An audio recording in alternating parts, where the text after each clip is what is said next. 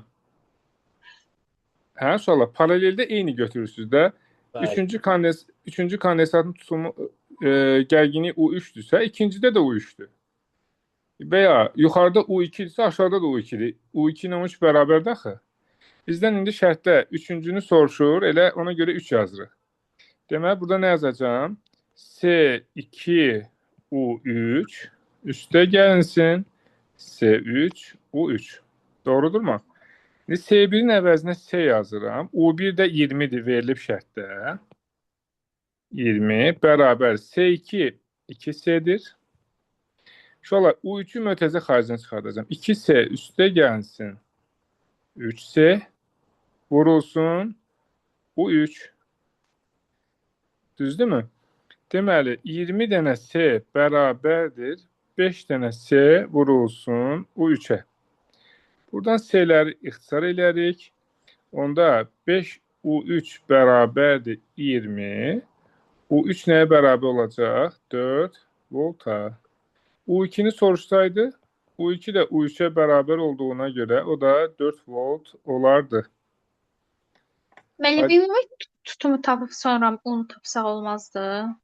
Sən ümumi unu tapsan, U3'ü tapmış olmursan axı. Ümumi seni tapıb deyirəm, sonra Tamam, onu tapsaq. ümumi seni tapsan olacaq burada 3 ilə 2S, 5S hasil böləcəm. Sonra nə edəsən? Sonra bir də ardıcıl, yəni sonra bir də ardıcıl hesablayaram. Ardıcıl eləyəndə də tərs qiymətlərin cəmidə ümumi seni taparam. Sen onsuz da tapdın da buradan. Sonra test qiymətini niyə tapırsan ki? Mən bir dənə də kondensator var. Necə? Mən 2S ilə 3S paralel Hə qoşulub də da. oldu 5C. 5C ilə C ardıcıldır da.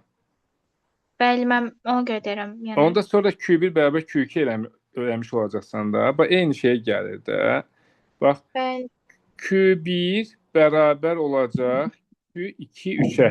2 ilə 3-ün yükünə eyni şeydir bu. Onda Q1-in əvəzinə C U1 yazırsan, o birisində 5C-də axı 5C vurulsun tutaq ki U yazırsan. Yenə C-lər ixtisar edirsən. 20 bərabərdir 5 U-ya, U bərabərdir 4 volt. Eyni şeydir də. bəli, mən sadəcə dedim göməlanlardım yəni. Eyni şeydir, eyni. Sadəcə mən burada hissə göstərdim necə tapdığımı. Bəli, bildim. Aydındır. Aydındır. Sonra keçirik növbətiyə. Bu da 6-cı sual da 2-3 dəfə düşüb qəbula, mən səhv xatırlamıramsa. Deməli, burada deyir ki, damcı kondensatorun lövhə arasında tarazlıqda olarsa, tarazlıqdadır, yəni sükunətdədir. Buna əsasən doğruları müəyyən eləməliyik. Damcı ya müsbət yüklü burada, ya mənfidir. Çünki elə olmasa tarazlıq olmaz. Tutaq ki, yükü yoxdur, tutaq ki. Onda ağırlıq təsir edir və zərrəcik yerə düşər. Tarazlıqda qalmaz. Elektrik sahəsinin intensivlik vektorunu çəkirəm Y. Düzdürmü? Deməli, ağırlıq aşağı yönəlir, elektrik qüvvəsi yuxarı yönəlir. Sizcə, bu müsbət ola bilər, bu zərrəcik? Xeyr. Müsbət olsa, müsbəti Aşağıya aşağı doğru. itələr. Deməli, bu mənfi yüklüdür. Deməli, damcı müsbət yükę malikdir, bu səhvdir. Mənfi yükę malikdir, düzdür. Damcıya kondensatorun elektrik sahəsi tərəfindən təsir edən qüvvə ağırlıq qüvvəsinə bərabərdir. Bu da doğrudur. Başqa heç nə qüvvələrlə bağlı deyilsə, daha digərləri düz ola bilməz. Damcı elektrik yükünə malik deyildir, bu da səhvdir. Deməli, doğru cavab olacaq burada 2, 3. Aydındır? Mən mənfi olmasında səbəbi nəyə görə dedik? Bax, gözəl insan. Tutaq ki, müsbətdir. Yuxarıda da müsbət var, düzdür? Müsbət. Müsbətlər müsbəti aşağı itələyər axı. Hə, bəli, Y-yə görə həm də. Bəli, Hə, təbii ki, bu mənfi yükę təsir edən qüvvə Y-nin əksinə olur. Aydındır? Bəli. Hı-hı. Sonra burada məsələn variantlardan biri belə ola bilərdi. Əvəzləyici qüvvə 0-dır. Doğrudurmu? Hə, uşaqlar? Bəli, doğru. Bəli. Elektrik ağırlığa bərabərsə əvəzləyici 0-dır. Ona görə sükunətdədir də. Sonra baxırıq 7-ci suala. Verilmiş müstəvi kondensatorun lövhə arasındakı gərginliyi 2 dəfə artırdıqda onun tutumu, enerjisi, yükü necə dəyişir? Verilmiş kondensatordursa, onun tutumu yükdən və gərginlikdən asılı deyil. Deməli, elektrik tutumu dəyişməz. 1B. Sonra enerji deyir. Verilmiş kondensator və gərginliklə bağlı ifadə. Onda enerji bərabərdir. CU kvadratı bölünsün 2-yə. Enerji U-dan necə asılıdır? Verilmiş kondensatorda kvadratik. Gərginlik 2 dəfə artıbsa, enerji 4 dəfə artar. Enerji 4 dəfə artar. Y variantı. Sonra yükü soruşur. Yük də Q bərabərdir. C vurulsun U-ya. Verilmiş kondensatorun tutumu sabitdir. Gərginlik 2 dəfə artırsa, yük də 2 dəfə artar. Deməli, C olacaq. Siz baxın uşaqlar, mən izah eləyə variantları səhv seçə bilərəm. Deməli, tutum dəyişmədi, B oldu. Enerji kvadratik asılı oldu, yəni Y artar. Yük də gərginlikdən düz asılıdır, o da 2 dəfə artar. C variantı doğrudur. Var bura qədər sual olan? Xeyr. Deməli, situasiyanı diqqətlə oxuyun və vermiş məlumatlardan istifadə edərək 8-10 sayı tapşırıqları yerinə yetirin. Elektrik tutumu mövzusunu izah edərkən müəllim elektrik tutumu 40 pikofarad olan yüklənmiş müstəvi hava kondensatorunun lövhələrini elektrometri birləşdirdi. Lövhə arasındakı gərginlik 16 voltdur. Lövhələr arasındakı məsafəni 2 dəfə azaltdıqda elektrometrin göstərişi dəyişdi. Deməli, burada nə ediblər? Lövhələr arasındakı gərginlik 16-dır. Lövhələr arasındakı məsafəni 2 dəfə azaltdıqda elektrometrin göstərişi dəyişdi. Necə yazmışsınız uşaqlar burada? U bərabər Q bölü S tüsürü ilə yazmışdım. S-nin də tüsürünü yazanda S 2 dəfə artır deyə U 2 dəfə azalır. Belə yazmışdım mən. Deməli, elektrometrin göstərişi, elektrometri potensiallar fərqini ölçür. Q bölü S, düzdür? Hava kondensatorudur. Q, D, epsilon 0, S yazılır burada. Düzdür? Lövhələr arasındakı məsafəni 2 dəfə azaldanda gərginlik də 2 dəfə azalır. Yəni elektrometrin göstərişi azaldı. Düzdür? Bizə Bəli. soruşur ki, necə dəyişdi? Uyğun düsturlar yazmaqla fikrinizi əsaslandırın. Bu fikirlə razısınız? O bərabərdir Y bölü D-dən istifadə edə bilməliyik. Birincisi Y bərabər U bölü D-dir, düzdür? Bəli. Orada yeni bizdən intensivlik dəyişər, əgər U sabit olsa, amma burada U da dəyişir baxı. İkincisi də elektrometr yeni yox, U-nu ölçür. Potensiallar fərqini ölçür. Aha, bəli. Aydındır? Bəli. Kondensatorun elektrik yükünü hesablayın deyir. Burada da Q bərabərdir, C vurulsun U-dur. İndi burada maraqlı olan odur ki, yaxınlaşandan sonrakini soruşur, yoxsa necə? Yoxsa yük dəyişir burada, dəyişmir? Dəyişir orada. Mən tapdım ki, 2 dəfə azalır. Deməli, baxaq görək. Deməli, burada bu dəyişib, düzdürmü? Amma bizə demir də hansı haldakı yükü tapın. Bu azalıb. Kondensatorun tutumu da dəyişib axı. Elə deyil. C nə qədərdir? 40. 4, 10 üstü mənfi 11 olacaq da. U da 16 voltdur. Düzdür? Deməli, bu da neçə eləyər? 64, 10 üstü mənfi 11 kulon. Deməli, burada uşaq Q dəyişmir də. Çünki D azalıbsa, D 2 dəfə azalıbsa, S 2 dəfə artıb da onsuz da. Q də bərabər SU-da axı. Aydındır? Bəli. Sonra nə qaldı? Kondensatorun lövhəsindəki məsafəni azaltdıqdan sonra onun elektrik sahəsinin enerjisini hesablayın. Burada uşaqlar nədir? Deməli, sabit olan Q-dür də. Burada dəyişən nədir? U kvadratı bölü 2-dən istifadə edə bilərik də. U 2 dəfə azalanda qiyməti 8 olacaq. Mən buna W2 yazıram, yəni ikinci haldakı. Burada uşaqlar, SU kvadratı bölü 2-dən istifadə edərsək, S də dəyişir. Ona görə tövsiyə edirəm ki, Q vurulsun, U2 bölünsün, 2-dən istifadə edək. Olar elə? Hə, uşaqlar? Baxın, nə edirəm? Burada S dəyişir axı, 2 dəfə artır da, U da dəyişir. Ona görə, hər ikisi dəyişdiyinə görə, mən birinin sabit olduğu düsturdan istifadə edəcəm. Q vurulsun, U2 böl 2. Q-nü tapmış onsuz da. Q deməli, bunu şeylə də saxlamaq olardı da. 6 tam 10-da 4 və elə olduğu kimi saxlayır. 64, 10 üstü mənfi 11. Gərginlik neçə olacaq? 2 dəfə azalanda. 8. Elə deyilmi? Gərginlik 2 dəfə azalır tapdıq da. Elektrometrin göstərişi 2 dəfə azaldı. U1 böl 2 yazıram. Yəni 16 böl 2, 8 volt. Bura gətirib 8-i yazacağım. Böl 2.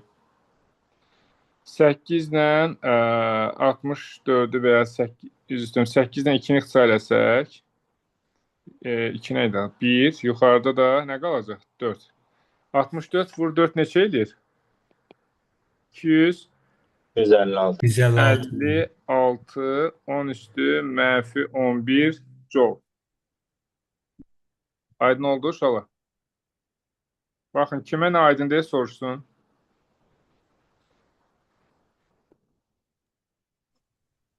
Kimə nə aydın deyə soruşsun uşaqlar. Aydın oldu hamıya? Mən bu bölməyə bir sual verə bilərəm. Bəli. Mən Sual. deyək ki, Aha. yüklənmiş kondensatoru mənbədən ayırıb köynəklər arasına elektrik daxil etdikdə onu xarakterizə edən hansı fizik kəmiyyətin qiyməti azalır? Əlavə sual. Yazıram bura ki, sonra qarışıq olmasın da. Demək, nə deyir şərtdə? Yüklənmiş kondensatoru mənbədən ayırıb köynəklər Ayranda nə olurdu? 200 sabit olur. Sonra köynəklər arasına elektrik daxil etdikdə hansı kəmiyyətlər azalır? elektrik daxil edirsənsə, mütləq tutum artacaq. Düzdür? Kəmiyyətlər orada verilib hansı kəmiyyətlərdir? Bəli, elektrik tutumu verilib, Tutum, potensiallar fərqi verilib, köynəklər arasındakı potensiallar fərqi, elektrik yükü verilib, bir də enerji. yük, bir də enerji. Bilirik ki, tutum epsilon 0 S böl D'dir. Necə asılıdır? Düz. Düz, bəli. Deməli, epsilon daxil etdiyimizə görə tutum artacaq. Bu aydındır. Bəli. Sonra U bərabərdir Q böl S'dir. Çünki Q sabitdirsə, tutum artanda gərginlik azalacaq. Aydındır.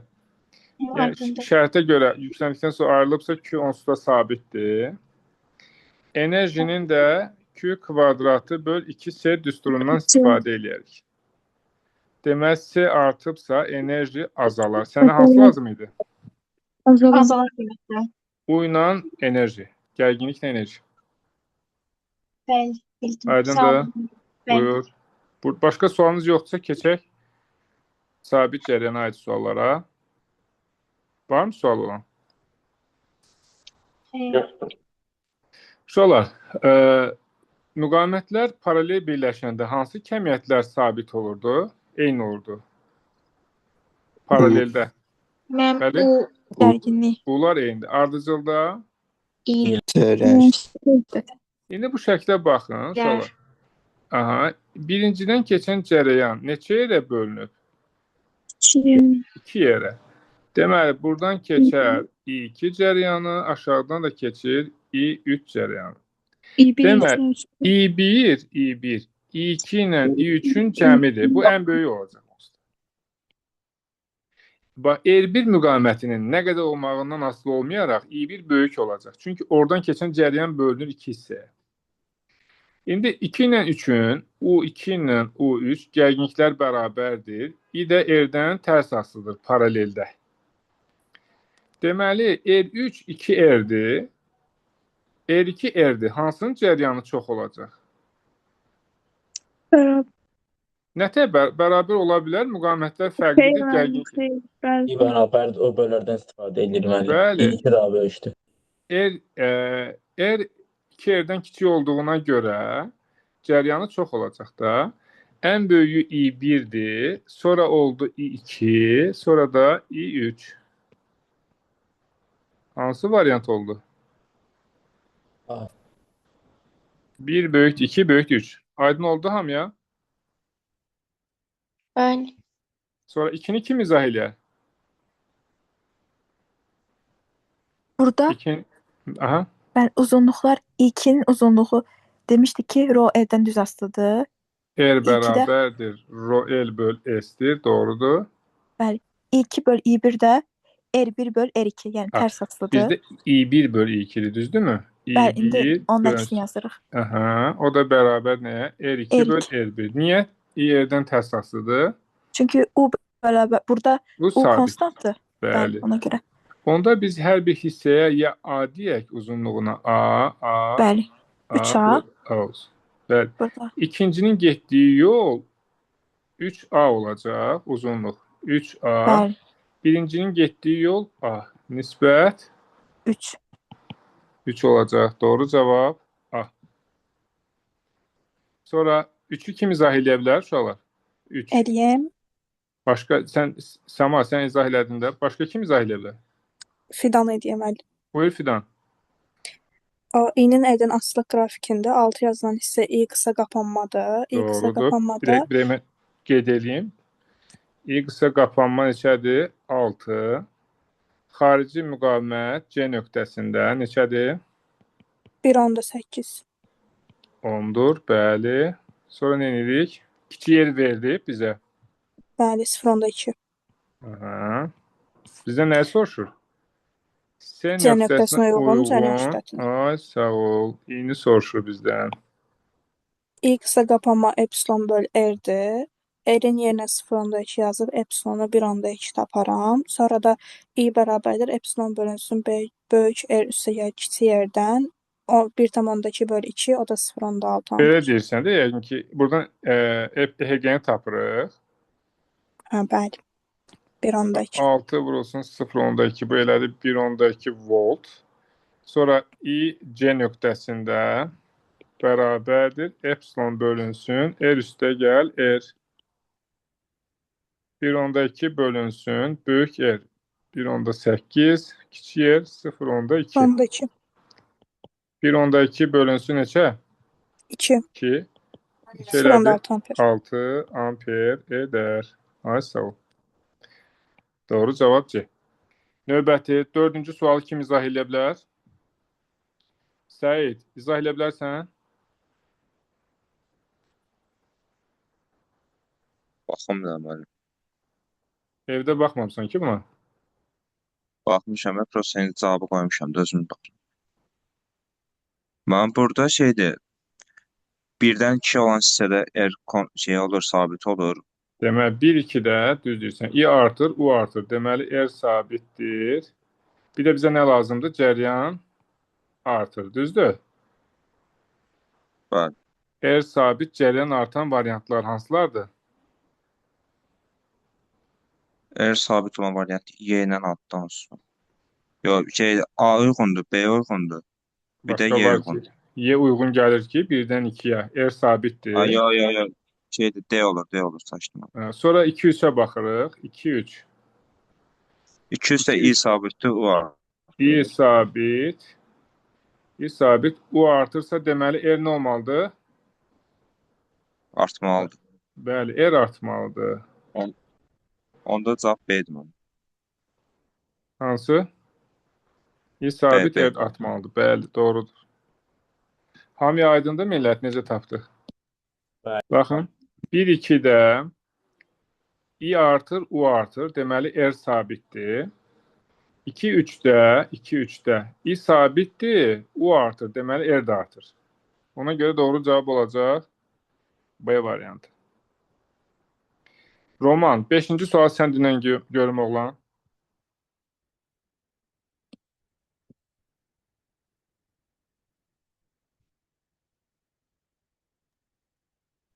Roman görüldü attı, nə elə bir ki? Yoxdur? Hə, buyur da, nə Sən gözləyir? nəsiz? Başqa roman var? Bunu yazmamışam, prosta indi burada deyəcəm. Problem Valideyn yox. kim izah elə bilər?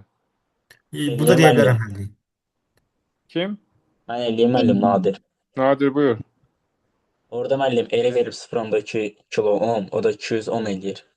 Hı-hı. Cərəyan şiddəti 3, T 10-dur, 2 bərabərdir I kvadratı RT üstünə istifadə edilir. Bəli, bu qanun necə adlanırdı? Joule-Lenz qanunu. Joule-Lenz qanunu. I-nin kvadratı 9, R 200 dilində elə. Bəli, 200 vurulsun 10, kilocanla istəyir, 10. bir böldürürük. Bu da elədir 18.000 O da 18 kilocal. Cavabda da deyir ki, kilojoulna ifadə edir. Doğrudur, təşəkkür edirəm. Roman kişi. 6-cı sualı kim izah eləyər? Mən olar mı? Buyur. K çan qapadıqda deyirsə, deməli birinci açıq idi. Açıq olanda müqavimət R olur. Qapalı Demək, olanda açıq olanda müqavimət nəyə bərabər idi? Elə. Qapalı qapalı olanda olanda ikisindən keçir. Burada paraleldir, ona görə R bölü 2 olur. ay Onda sağ ol. müqavimət azalır 2 dəfə. Ümumi U sabitdir, düzdürmü? Onda Hə. ampermetr ümumi cəryanı göstərir də burada. U bölünsün R'dir. R ümumi deyək buna. U sabitdir. Müqavimət 2 dəfə azalanda Bir də 2 cəryan dəfə artır. 1 dəfə artır. Demək, dövrənin ümumi müqaviməti 2 dəfə azalır. Bu doğrudur. Düzdürmü? Dörd. Ampermetrin göstəricisi 2 dəfə artır. Deməli 4. Deməli doğru cavab neçə oldu? 1, 4. Düzdür?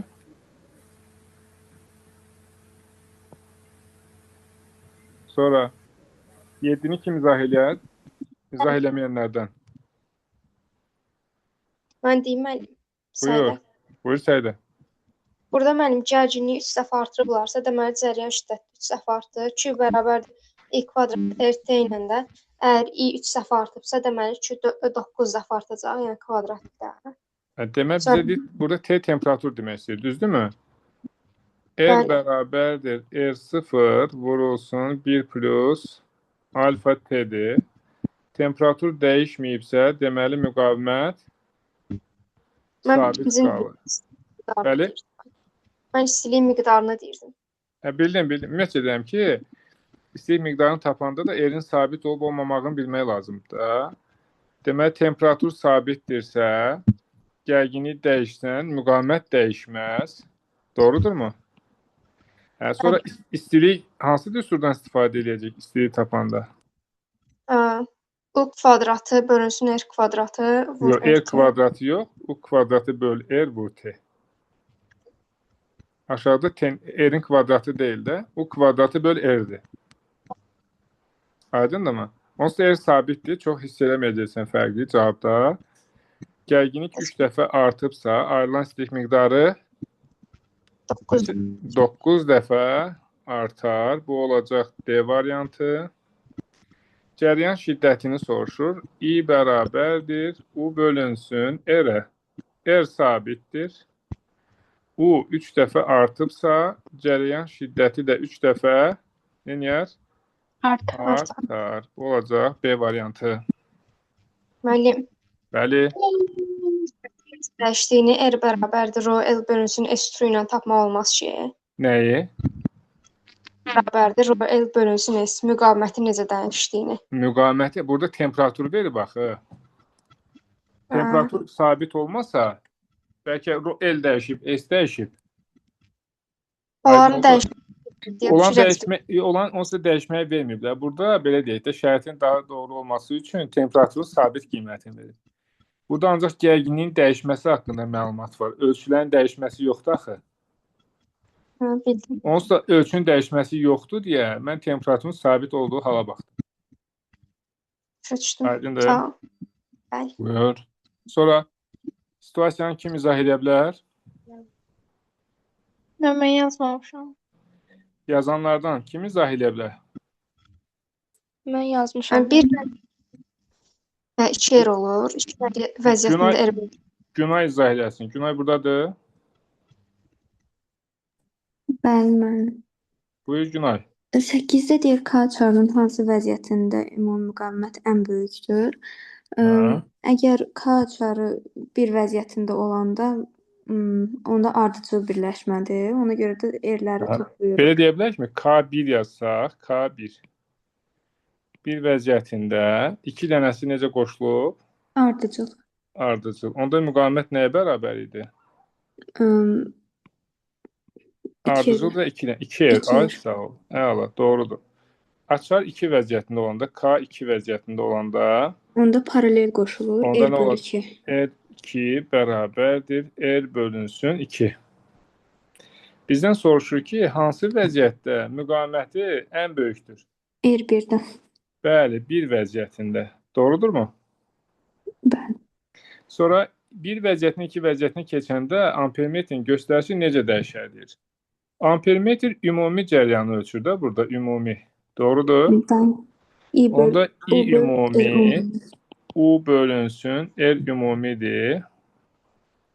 Ümumi müqavimət 2 dəfə azalıb da 1-dən 2-yə keçəndə. Bəli, Doğrudurmu? bəli. Onda ampermetrin göstərişi 2 dəfə Artar. artar. Doğrudur. Bəs 10-cu sualda nədir? Bir vəziyyətində ayrılan güc 200 watt olarsa, 2 vəziyyətində ayrılan gücü hesablayın.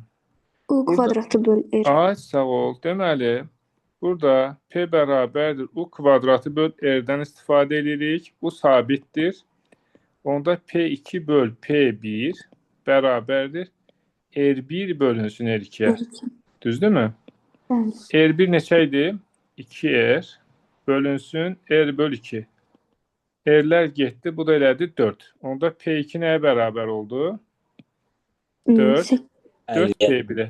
Düzdürmü? 4 vur 200. Belə 800 watt. Buyurun. 9-cu sualda müqavimət 4 dəfə azalır. Şiddət 4 dəfə Düz deyir, artırılır. uşaqlar. Biz 1-2 kimi baxdıq buna. Düz deyirsən. Tamamilə doğrudur. Aferin. Düzdür, düz. Biz şey kimi baxdıq da, 1 vəziyyətinə, 2 vəziyyətinə 2 kimi baxdıq elə. Doğru deyirsən. Əvvəl 2R idi, sonra R böl 2 oldu. 4 dəfə azaldı, ümumi cəryan 4 dəfə artdı. 4 dəfə. Doğrudur. Təşəkkür edirəm diqqətinə görə. Həm uşaqlar danışıb izah eləyəndə, həm də video qeyd eləyəndə adam bəzən diqqətindən qaçır. Siz diqqətli olun. Əvvəlcədən təşəkkür. Bu aydın oldu hamıya? Bəli. 10-cu sualda paralel qoşulduğuna görə onu konstant götürdü. Şərtdə ümumi verib görürsən, sabit gərginlik mənbəyin hətta. Sən açarların 1-2 vəziyyətinə gətirəndə mənbəyin gərginliyi dəyişmir. Dəyişən orada müqavimətlə cəryan olur. Gərginlik dəyişmir. Ona görə U kvadratı böl R-dən istifadə elədik. Bəli. Aydındır? Aydındır. Əla. İndi keçdik müxtəlif mühitlərdə elektrik cəryanına aid sualların izahına. Buyurun. Birinci sualı izah eləməyənlərdən kim izah eləmək istəyir?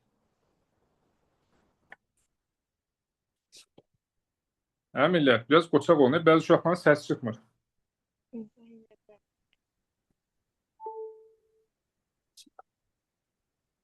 Var könüllü. Eləyə bilərəm mən. Kim? Vüsalə. Buyur Vüsalə xanım. Burada demək 2 ilə 3 nömrəli vanna bir-birinə paralel qoşulubdur, amma bir nömrəli onlara artı qoşulub. Yəni burada I2-də I2 I3-ə bərabər olacaq, amma I1 bunların ikisinin cəmi olacaq. Yəni I1 yəni I1 2 I2 o da bərabər 2 I3 olmalıdır. Bizim M bərabər KIT düsturunda bilir ki, M1 ilə düz asılıdır. Ona görə M-i daha uyğun düşsə, M1 bərabər 2 M2 də bərabər 2 M3. Doğrudur. Başlayalım. Birincidən deyək ki, I cəryanı gəlirsə, bu cəryan 2 yerə bölünüb. I böl 2 yuxarıdan, I böl 2 də aşağıdan keçir. Hardan cəryan çox keçirsə, orada daha çox maddə ayrılacaq. Cəryan az keçən yerdə az maddə ayrılacaq. Çünki M I-dən necə asılıdır? Düz asılıdır. 2 ilə 3 bərabərdir və onların cəryanı 1-dən 2 dəfə azdır. Düzdürmü? Onda M2 ilə M3 bərabər olacaq M1-in yarısına. Burada M kütləlidirsə, burada M böl 2 olacaq. Yuxarıda M böl 2 olacaq. Aydındır? Sonra ikinci sual kim izah eləyər? Millət. İzah eləyəm. Kim? İzah eləməyənlərdən? Deyim mən. Mən deyim. Kim? Qızlardan kim idi? Aygündür mən. Buyur Aygün. Burada deyir ki, termistoru qızdırsaq, onda termistorun müqaviməti azalacaq. I də R-dən tərs mütənasibətli olduğu üçün I ampermetrin göstərişi artmalıdır. Deməli, baxırıq nə? Rezistoru qızdırmamışıq, yoxsa hər ikisini qızdırmışıq? Təkcə termistoru qızdıranda, deməli, I, belə deyək də, I ümumi, ampermetr ümumi cəryanı göstərir axı. I ümumi, I rezistor, üstə gəlsin, I termistordur, düzdürmü? Doğrudur mu? I rezistorun cəryanı dəyişmir. Niyə? Çünki paraleldir, gərginlik sabitdir, müqavimət də sabitdir. Deməli, rezistorun cəryanı dəyişmir. Termistora baxaq. I termistor bərabərdir U bölünsün R termistor. R termistor. Demək, termistoru qızdıranda müqaviməti Qızdırsa azalır. R azalacaq. Onda I Onda artır. I artır. Bəli, toplananlardan biri artırsa cəm artacaq. Artır. Amma Demək, voltmetr voltmetr dəyişmir, digəri artır. Hala, təşəkkür, doğrudur. 3-ü kim izah eləyər? Mən eləyim müəllim. Buyur, kim? Özünü təqdim edin uşaqlar. Kamera bağlı olduğuna Mövlüd görə müəllim. kim? Mövlüd. Buyur Mövlud. Müəllim orada deyir ki, 2 elektrolit vannada eyni cür mis kaparos məhlulu var. Eyni qədər enerji sərf olunduqda birinci vannada 0,8 kiloqram mis ayrılarsa, ikinci vannada neçə kiloqram mis ayrılır? Burada M2 böl M1 bərabərdir U1 böl U2 olmayasın mı?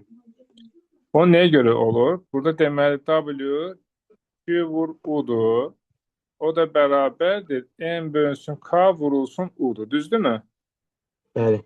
Burada K'lar eynidir. Enerjilər eynidir. Onda M ilə U tərs asılıdır. Sənin də dediyin kimi. Onda M2 böl M1 bərabərdir. U1 bölünsün U2'yə. Birincinin gərginliyi U'dur. İkincinin gərginliyi 2U'dur. Nisbət 2'də 1. Onda M2 bərabər olacaq M1 böl 2'yə. Yəni 0,8 böl 2. Bu da elədir 0,4 kiloqram. Doğru cavab A. Aferin, təşəkkür. Müəllim, Bəli. ikinci sualda voltmetrin göstərişi niyə dəyişmədi? Gözəl insan dahi şəxsiyyət. Bu hansı birləşmədir? Paralel. Həm də şərtdə də verir də, U konstantdır, həm də paralel birləşmə. Anladım.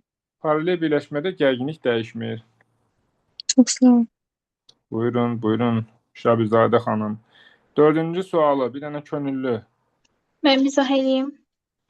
Buyur Nigar xanım. Mən deyir ki, onda bir cavabları, yəni oxuyum sualları. Bir PN keçidindən ibarətdir. Bu dioda aiddir, yəni ki, ikinciyə aid gəlir. Deməli, bura yazıram 1. Düzdürmü? PN keçid uşaqlar.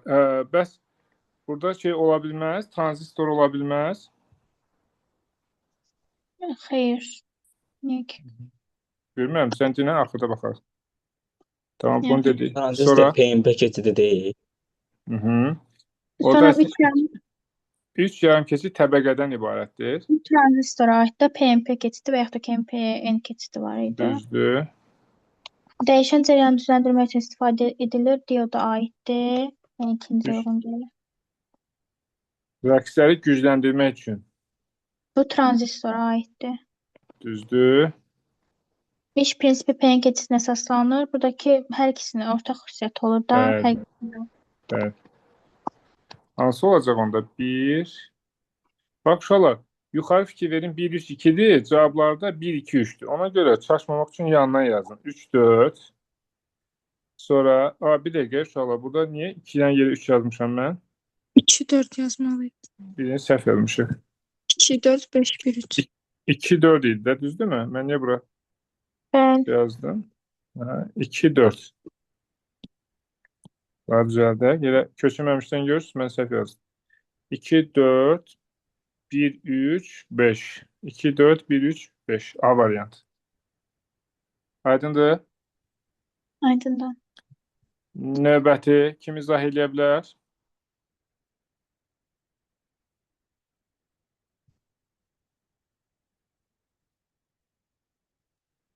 Kim izah eləyə bilər? Baxın, burada Vasifginin səsi çıxmır. Qoşulmayıb olar. Ana bu B qrupu. Vasif yoxdur. Elnur yoxdur. Yaşar. Yaşar da yoxdur burada. Əşrəf, yazmısan? Sualı yazamamışam mən. Heç kim yazmayıb bu sualı. Mən də yaza bilməmişəm. Ay maşallah. Sama yazmamışsınız bu sualı. Müəllim yazmışam, amma tam əmin deyiləm burada. Heç nə. Onda mən izah edirəm. Elektron şüa borusunda kinetik enerjisi 8 kilo elektron volt olan elektronlar, uzunluğu 4 santim olan şaquli meyl etdirici müstəvi kondensatın lövhə arasına daxil olur. Deməli, lövhə arasındakı sahənin intensivliyi bu qədərdir. Çıxışda meyl etməsini müəyyən edin. Digər təsirlər nəzərə alınmır. Bax, burada 2 dənə lövhə çəkirəm. Daxil olan nədir burada? Elektronlar. Düzdür. Elektronlar daxil olub. Deməli, burasına müsbət yazaq ki, niyə o aşağı meyl eləsin? Və ya tutaq yuxarı meyl eləsin. Bizə fərq eləmir, çünki ağırlığın təsiri nəzərə alınmır burada. Deməli, intensivlik vektorlarını çəkirəm. Müsbətdən mənfiyə. Düzdür. Buna təsir edən qüvvə də necə olacaq? Y-nin əksinə. Düzdür. Demək, o meyl edici aşağıda. İndi çıxanda deyir, mən daha xəttləri o şərtə uyğun tam çəkmədim. Əsas bizə lazımdır, bu nə qədər meyl edib də aşağı. Bizə bu məsafəni soruşur yəqin ki. Düzdür. Deməli, enerji burada nəyə bərabər olacaq? Kinetik enerjisi Y U-ya. O da bərabərdir. Y vurulsun D olar da, düzdürmü? Burada D yazmıqla L yazıblar. Biz də L götürək. Şərtə uyğun olsun. Düzdürmü millət? Və sonunda bizə nə lazımdır? Lövhə arasında sahənin intensiv verib meyl etməsini soruşur. Deməli, bir dəqiqə, biz deyəsin səhv yazırıq. Bəli, burada eli verib, sonra şaquli meyl etməyə soruşur. Aha, el verib D-ni soruşur da bizdən. Bəli. Deməli, enerji var, Y var. Daha nə lazımdır ki bizə? Onu tapsaq bəs necə? Yeni yerinə U bölüdə yazırıq. Yəni enşə mi alınır? Bir dənə görək. İntensivlik var. Düzdürmü? Çıxışda elektronların meyl etməsini hesablamalıyıq. Meyl etməsi deyəndə D-ni tapmalıyıq da müəllim. Necə? Meyl etməsi deyəndə D-ni tapmalıyıq da. Deməli, bildim. Birini L dedik, birinə D dedik də. Biri düz istiqamətdə getdiyi məsafədir. Deyir ki, burada elektronlar uzunluğu 4 santim olan şaquli meyl etdirici müstəvi kondensatın lövhə arasına daxil olur. Deməli, lövhə arasında sahə intensivliyi verilib. Necə tapdın? Eli tapmışdım. Yəni, daha doğrusu eli nəzərə almayıb yazanda 8. Aha. Oradan eli 20 santimetr tapdım. Buradan da 4 santimetr. Amma onunla bir şey alınmadı da axırda. Əlaqəni qura bilmədin, değil mi? Bəli. Yəni, bir dəfə 8 elektron volta bərabər elədim, 10^3. Onda eli 20 santimetr alınır. Amma nəyə bərabər olur, niyə və 4 santimetr nə əlaqə, onu da başa düşə bilmədim. Təkli gərək tam başa düşək, ondan sonra məsələni həll edək də. Deməli, elektron şüa borusunda kinetik enerjisi 8 kilo elektron volt olan elektronlar uzunluğu 4 santim olan şaquli meyl etdirici. Şaquli meyl etdirici aşağı yuxarı demək istəyir də, düzdürmü? Bəli. Kondensatın lövhə arasına daxil olur. Deməli, lövhələr arasındakı sahənin intensivliyi 30 kilovolt bölünsün, 40 kilovolt bölünsün metrdir. Kondensatın çıxışında elektronun şaquli meyl etməsini tapmalıyıq. Millimetrlə. Deməli, burada nədən istifadə edə bilərik? Mənim də beynim dondu deyəsən. Kinetik enerji gərginliyi tapsaq, buradan bir şey tapa bilərikmi?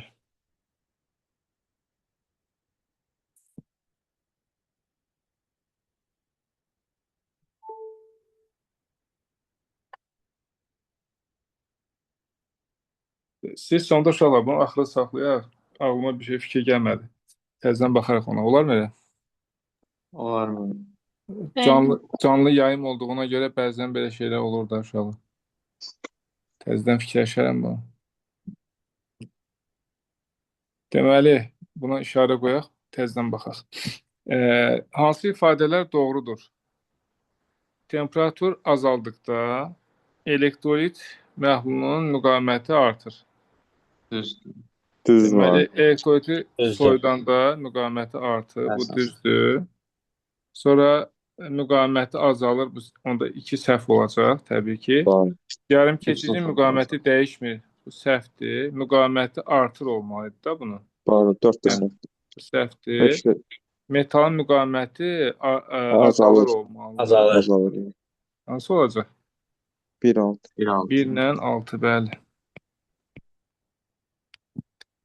Sonra sərbəst yük daşıyıcılar üçün uyğunluğu müəyyən edin. Metallarda sərbəst yük daşıyıcılar hansılar idi? Sərbəst elektronlar. Sərbəst elektronlar. Ayrıca elə bir variant var mı? Yoxsa yalnız elektronlar verilmir? Yalnız elektronlar. Aha. Sonra elektrolitdə müsbət və mənfi ionlar. Yarım keçiricilərdə elektronlar və deşiklər. Bu deşiklər və ionlar işləmir. Elektronlar və ionlar burada da gərək qazlar verirlərdi. Düzdürmü?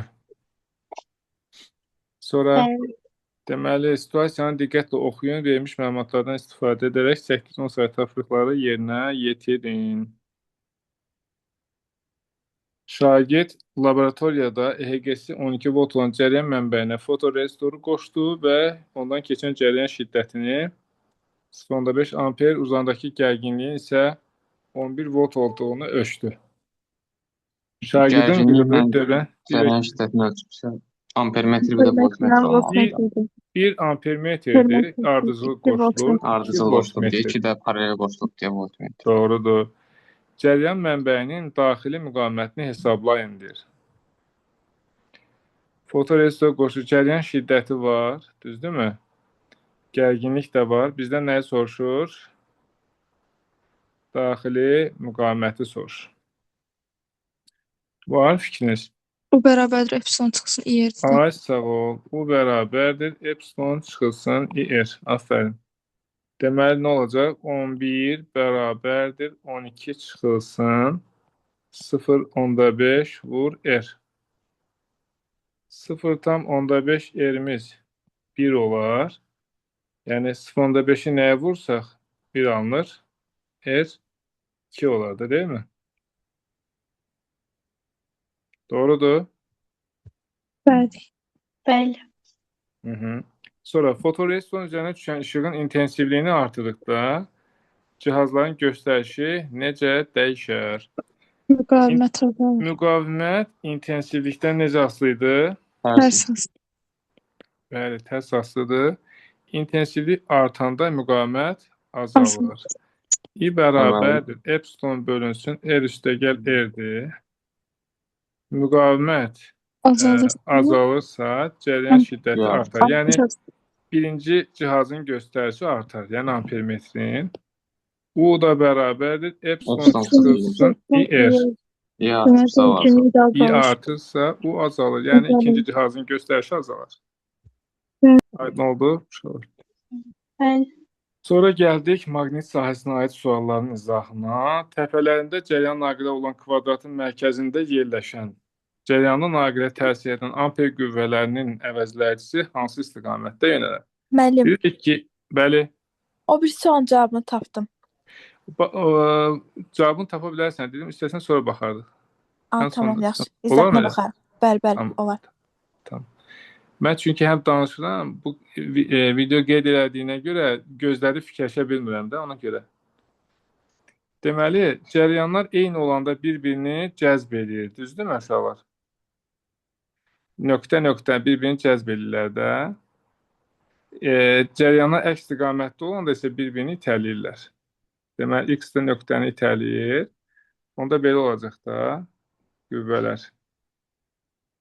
Yekun qüvvəni tapmaq üçün istiqamətini paralleloqram qururuq. Onda əvəzləyici necə yönələr? Aşağı doğru yönələr. Doğrudur. Uşaqlar, maqnit sahəsinə gətirilmiş cəryanlı naqilə təsir edən qüvvə necə adlanır?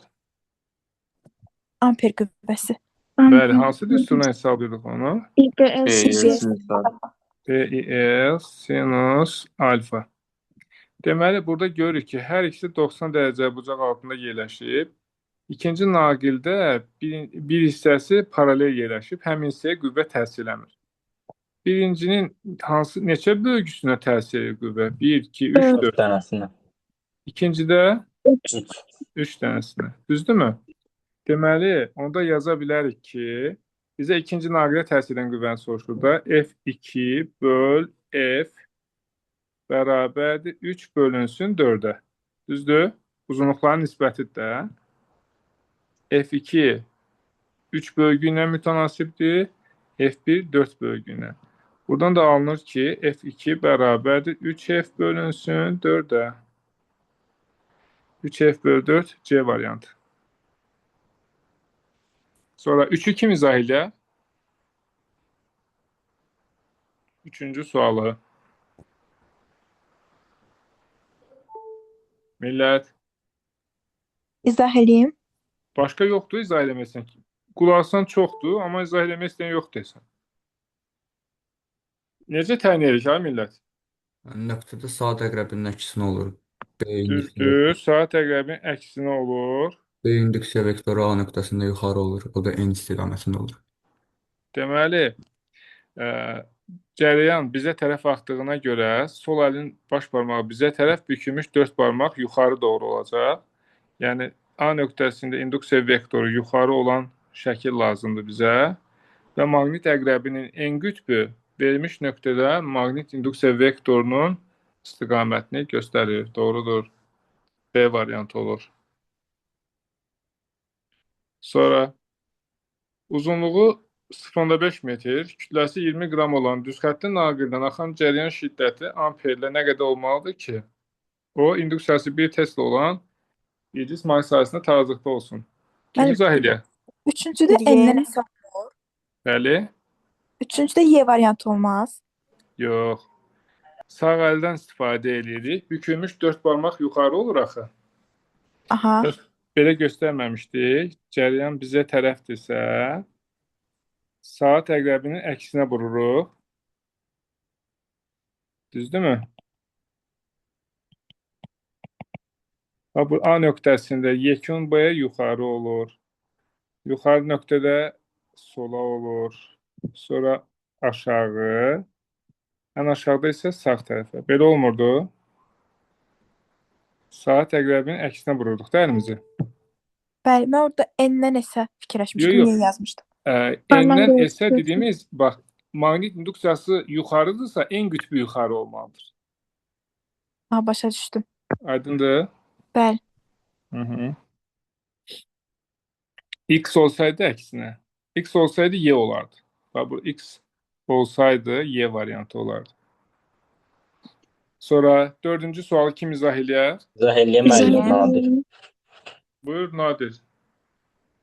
Uzunluğu 0,5, kütləsi 20 deyirsə, L bərabərdir 0,5, M deyilir 20 vurulsun 10 üstü mənfi 3. Daha sonra alfanı 90 veribsə, F amper induksiyanı 1 verib, F amper BL sinus alfadır deyə maksimum qiymətini alır. O da IBL. O da hər ikisi qüvvət deyə MJ bərabər edir IBL-i. Oradan da i-ni 0,4 tapırıq. IBL MJ olacaq. Bizdən də cəryan şiddətini soruşur. I bərabərdir MJ bölünsün B vurulsun L. Düzdür? Bəli. M 2 10 üstü mənfi 2 J 10'dur bölünsün 1 vurulsun 2'də 1. Bu da eləyər 4 40, 0,4 demir. Bəli. 0,4 amper. Sonra Müəllim, mən çıxsam olar, hazıra qoşulmalıyam. tamam, yaxşı. Yaxşı. Videoya baxarsan atacaq.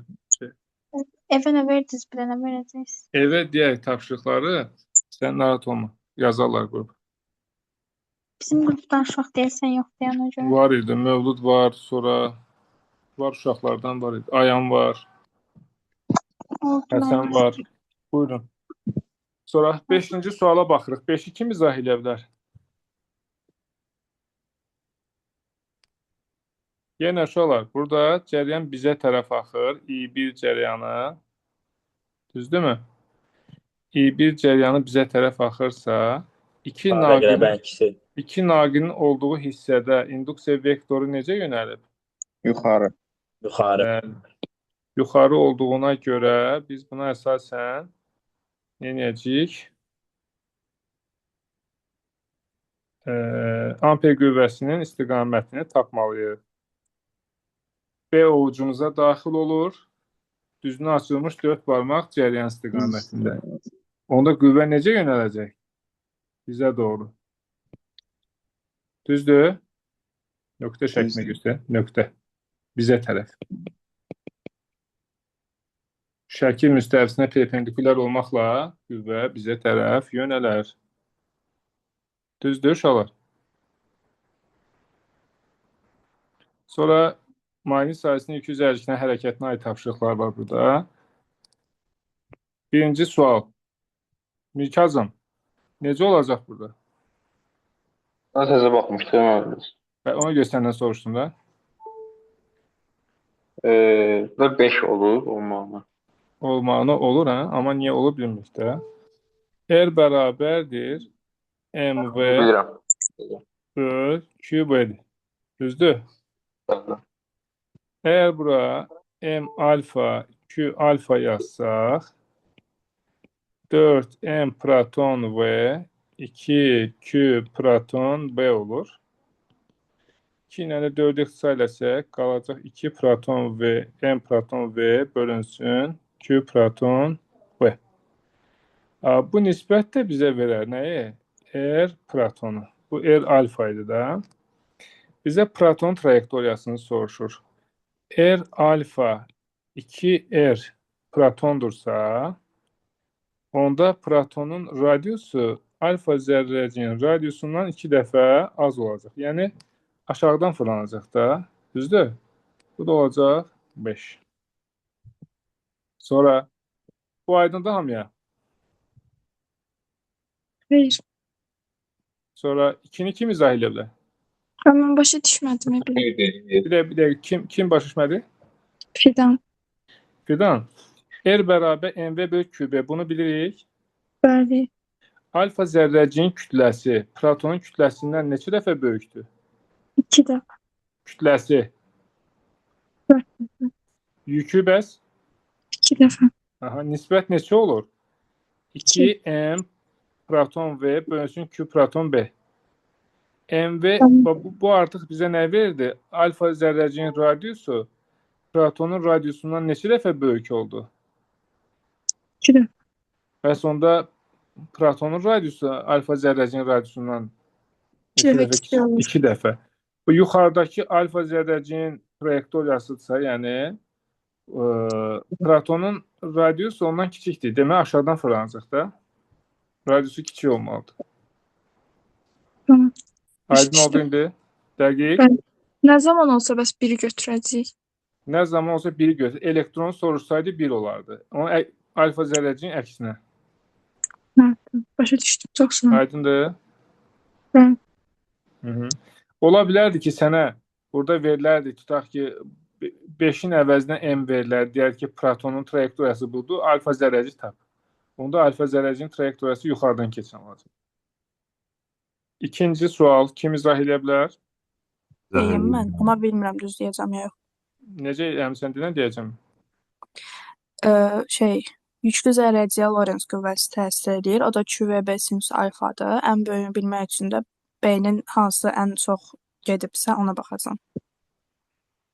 B-nin ən çox geriyə gedəndə B vektorları Damaların sayına görə də. sürətlə müəyyən bucaq əmələ gətirirsə, onların sürətə perpendikulyar toplananlarına baxa bilərik də, deyilmi?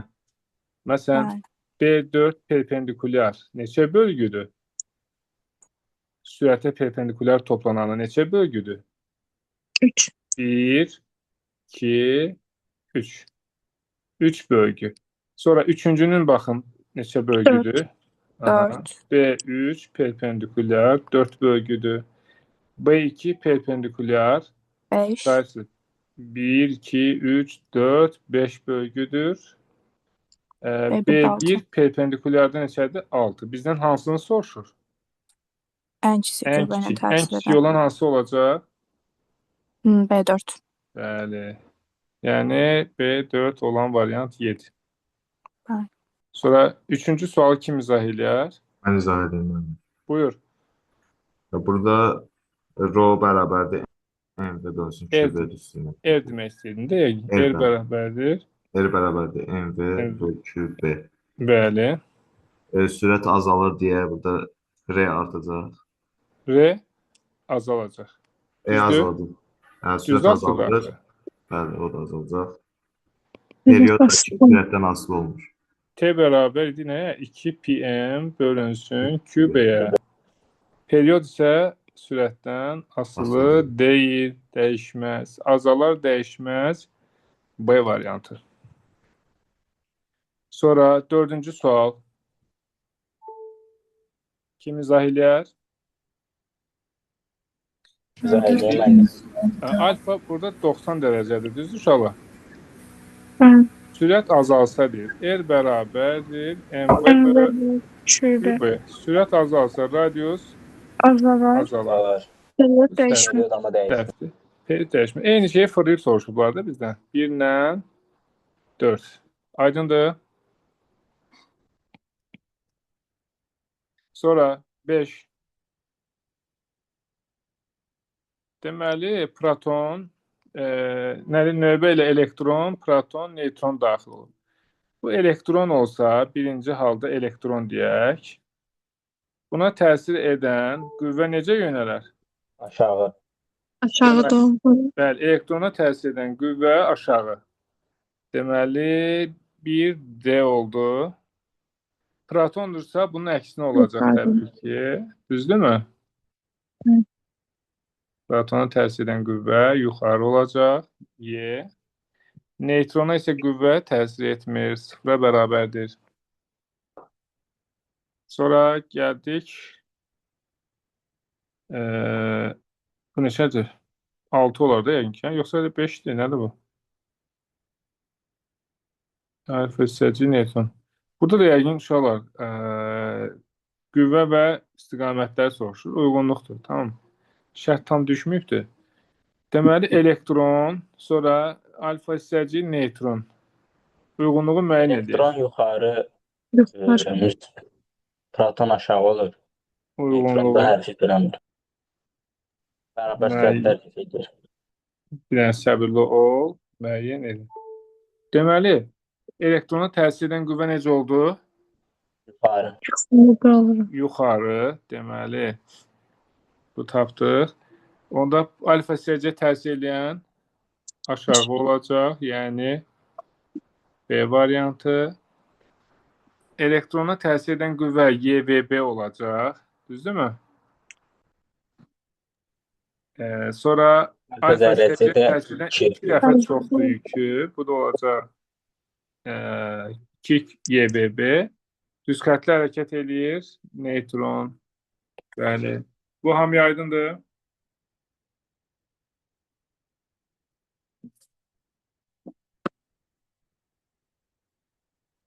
Sonra keçək ümumiləşdiriciyə.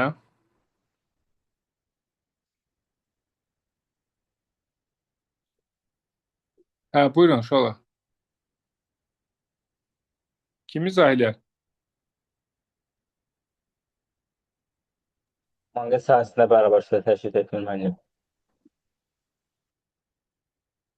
Deməli, birinci manqaret sahəsinin induksiya xətlərinin əksi istiqamətində daxil elektron necə hərəkət edir? Düz xətli, bərabər Bərabər sürət. sürətli. Çünki F Lorentz sıfırdır. Sonra ikinci sualı kim izah edir? Eləyim müəllim. Buyur.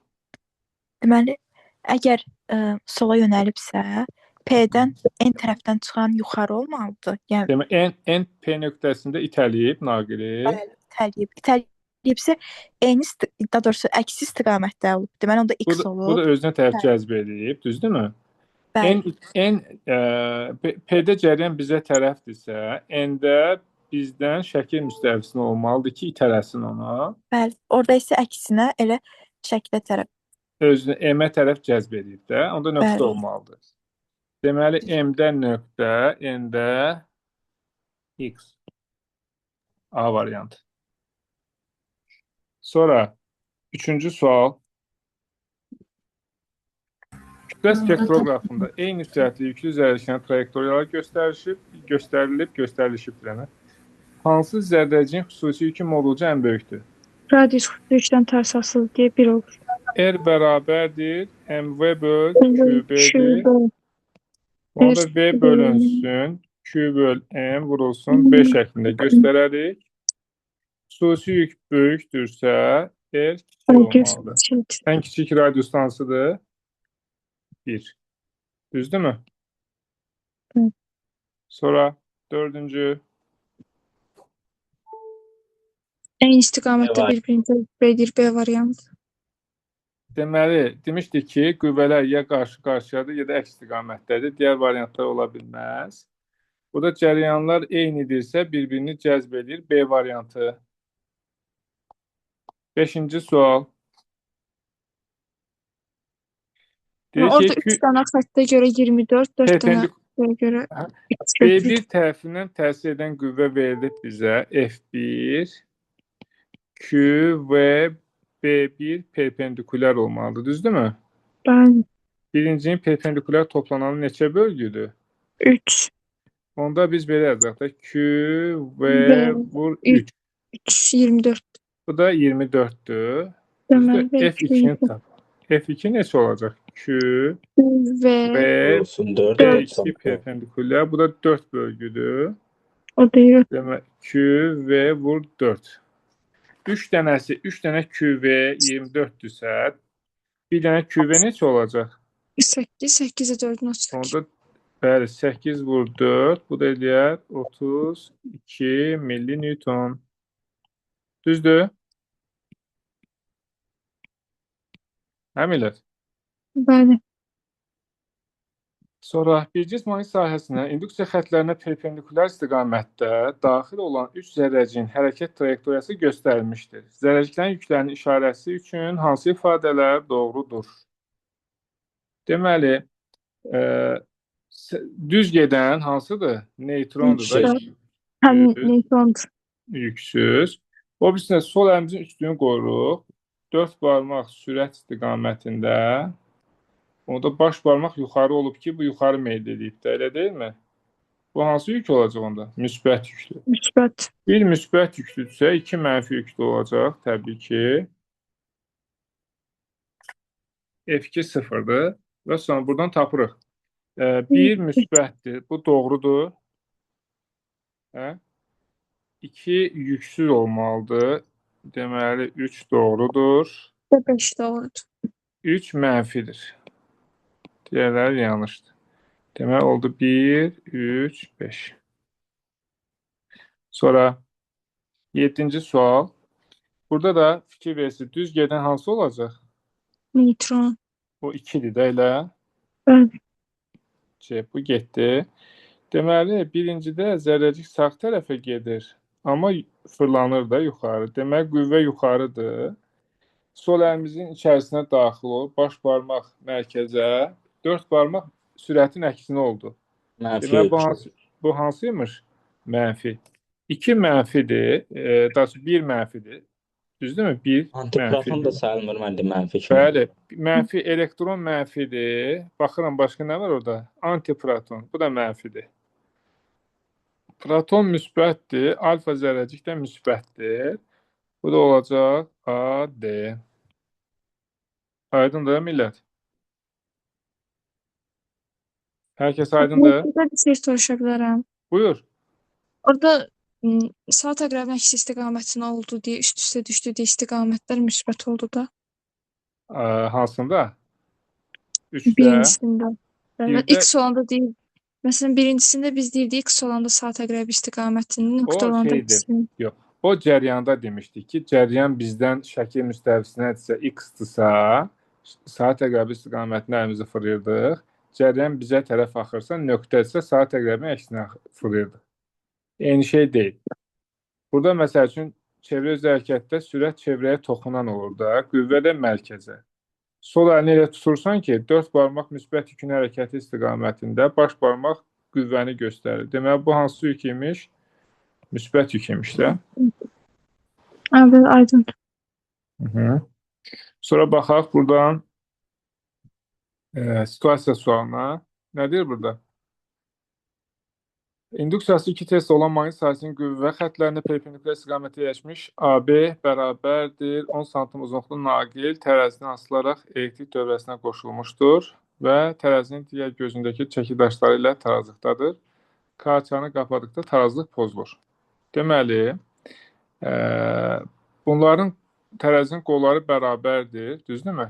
Və bunlar tarazlıqdadır. Qollar bərabərdir, qüvvələr də bərabərdir. Sonra nə olub? K-açarını qapıyanda burada artıq cəryan yaranır.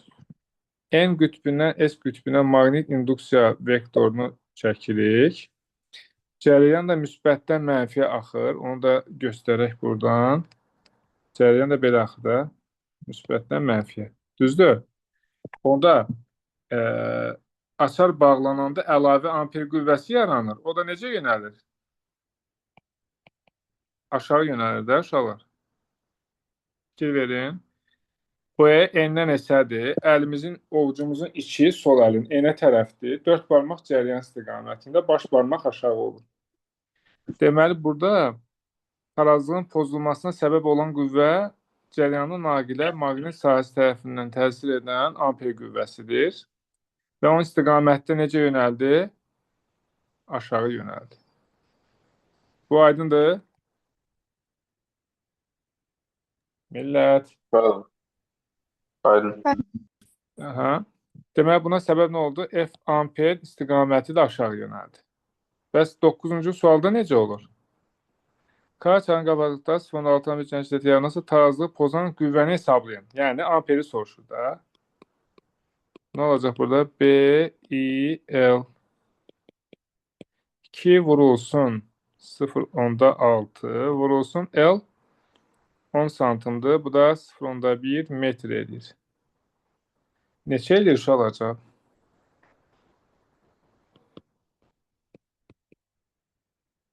Bax, bəzi uşaqlardan səsi çıxmır. Qoşulublar ki, ad üçün. Başqa işlə məşğullar desin. Elədir. Sonra deyir ki, tarazlığı bərpa etmək üçün hansı kütləli çəki daşından istifadə etmək lazımdır? Həmin Onda çəki amper daşını... MG-yə bərabər edir müəllim. Necə? Amper qüvvəsi Amper qüvvəsi MG-yə bərabər edir. Burada M daş vur J idi ağırlıq. Bu tərəfdə M naqil vurulsun J idi də. İndi sol tərəfə təsir edən qüvvə çox olduğuna görə deməli biz kütləni hara əlavə eləməliyik? Sağ tərəf. Bəli, sağ tərəfə, çəki daşları olan yerə də. Nə qədər deyir, nə deyir burada? Həmin çəki daşların gözünə əlavə etmək, yoxsa tərəzidən götürmək lazımdır? Əlavə etmək lazımdır. Düzdür uşaqlar? Özdə hansı kütləli deyir? Burada M bərabərdir F amper bölünsün J olmalıdır da. Düzdür? Əlavə qüvvə F amperdir də. F amperdə %12-dir. Bölürəm 10-a. Bu da şeydə 0,1000-12 kiloqram və ya 12 qram əlavə eləmək lazımdır çəki daşları olan hissəyə. Müəllim. Bəli. Mən çıxa bilərəm dərsdən. Niyə? Riyaziyyatım başlayıb ona görə. Yaxşı. Çağırır. Tamam. Oldu müəllim, gecəniz xeyrə. Oldu, sağ ol. Uşaqlar, Buradan da baxaq, bir neçə dənə sual var burada. 5-6 dənə. 5-6 dənə yoxsa 10 dənə. Buna da baxaq, saxlayaq bu günlük. Olar? Bunlar qrupa atmamışdınız. Kanala atmışdım axı. Bugün atmışdım. Əgər işləməmişsə, burada saxlayaq, sonra ona baxarıq. Mən sizə demişəm ki, uşaqlar, kanalı aktivləşdirin, bildirişləri. Kanal bildirişlərini aktivləşdirin ki, ora test yazanda xəbəriniz olsun. Yaxşı? Oldu müəllim. Başqa o sual qalmışdı. Bir dənə ona da baxaq, görək nə idi o, Səma xanım. Bayaq dedik, axırda baxaq. Neynədin burada, nə iş gördün? Orada birinci V-kinetik 2-dən V-kinetik 1-i çıxdım. O da bərabərdir Evrosun D-yə. Neynədin? Kinetik 1-dən kinetik 2-yə çıxdın. Burada kinetik 2 dənə deyil burada. Bəli, çünki birində Y vurusun L-dir. Yəni onda 1.6 eləyir kilo elektron volt. Ondan sonra onun dəyişməsindən Y değerini tap. Daha doğrusu onun dəyişməsini bərabərdim Y-uya. Burada bilsən məsələ nədir? Kinetik enerjinin qiymətinin dəyişdiyini hardan bildin? Axı birinci hesabladım. Uzunluğu 54 sm deyil. Oradan 1.6. Sonra bu da yazıb ki, elektronda 8-dir. İndi məsələ nədir burada? Bildim sən nə tapmısan. Kinetik enerjilərin fərqini bərabərləşdirmirsən işə. Bəli. Sadəcə indi burada yeyinləşib, yavaşıyıb, kinetik enerjinin dəyişməsini necə bildin? Görülən işi tapmısan. Mənfidir burada. Mənfi. Əgər artıbsa kinetik enerjisi, Dedim, kinetik enerjinin artdığını necə hesabladın? İşdən bildin? Bəli. Demək, A bərabərdir. Nə yazdın burada? Birinci mən o uzunluqla hesabladım. Orada yazıb uzunluğu L bərabər 4 sm. Q-Y L-dan tapdın. Q-Y S, Q-Y L. Düzdürmü? Yəni Q-nun yerinə kiçik Y qoyacaq da burada. Bəli, düzdür. 10-6, 10 üstü mənfi 19. Ona ehtiyac yoxdur əslində, çünki özü də elektron voltla verib. Tamam. Elə Y ilə saxlayaq da onda. Bəli. Y ilə saxlasaq. Sonra böyük Y 40 kilovoltlandır. Onda 40, 10 üstü 3 kimi saxlayaq, yoxsa elə şeylə qalsın, kilo ilə qalsın. Vursaq elə 10 üstü 4 vurusun, o da 10 üstü mənfi 2-dir. 4, 10 üstü 4-dür də bu. Bəli. Vurulsun, sonra L da nə qədərdir? 4 santim. 4, 10 üstü mənfi 2. Bəli. Ne oldu? 10 üstü 2, burada da 160. Deməli 40 vur 4, 160. Vurulsun 10 üstü 2. Orada 10 üstü 3 olmalıdır. Daha doğrusu 40 vurulsun 10 üstü 3 olmalıdır ki. Bax, burada səhv var. 40 vurulsun. Bəli, orada 40 vurulsun. 40 kilovolt deyil. 10 üstü 3'dür də bu. Bəli. Deməli o anda 160, bu da 10 üstü 3 oldu. Bəli. Deməli neçə olacaq indi bu da? Kilovolt. Yox, bir də 40 vurulsun, 160 vurulsun. 10 üstü 1. 160 elə. 160 vurulsun 10 olur onda. Bəli, 10 olur. 1600. 160 vurulsun 10. Tamam, 10 üstü 1'dir. Bu neçə elədi? 1.6 kilojoule. 1600 kilojoule saxladıq bunu. Bunu kilojoule saxladıq. Kilojoule açsaq deyə bunu kilojoule çeviririk indi. Yeni saxlamışdı. Deməli 1600 kilojoule oldu, yoxsa kilo elektron volt oldu? Deyil, sadəcə olaraq elektron voltdur. Çünki 10 üstü 3 açmışdı. Yox, elektron voltdur, bəli, amma kilojoule deyil də. Deyil də, 1600 elektron volt. Bəli, mən sadəcə deyirəm ki, kilojoule çevirsək, özü də orada verib rahat olsun deyənə. Sonra Bəli, oradan da V2-yə 8 kilo elektron voltdur. Kilojol. Onlar kilojol deyil axı. Necə kilojol, hə, elektron voltun yerinə deyirsən də. bəli, bəli. 8 kilojol. Elə? Yəni də eyni şeydir onsuz da. Hı -hı. Onların fərqindən 6,4 eləyir. Bu da bərabər eləyir E vur D-yə. Bunda onda 1,6. Deməli, bir dəqiqə hesablamanı düzgün eləməliyik axı deyəsən. Deməli 1600 vurulsun. Bu 1,6 olanda çevirik də. 1,6 onsuz -19 jol edir. Düzdürmü? 8 kiloydu. Bu 8000'dir. Bu da 1600. Düzdür? Bəli. Onda neçə olacaq? 6400. 6400 bu sonraki şeydir də. W kinetik 2 deyək də bunun da. Nəsə anormal bir şey alındı. Bəli, nəsə çox mənası olmadı.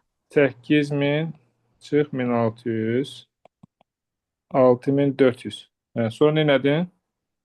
Bunu bərabərləşdirdim. Y vurulsun, yenə y'lər gedəcək oradan. İntensivi vurulsun D-yə. Yəni şaquli meyl etməyə. Bunu elektron voltla saxladın. Bəli, çünki elektron voltla açmadım elektron voltu.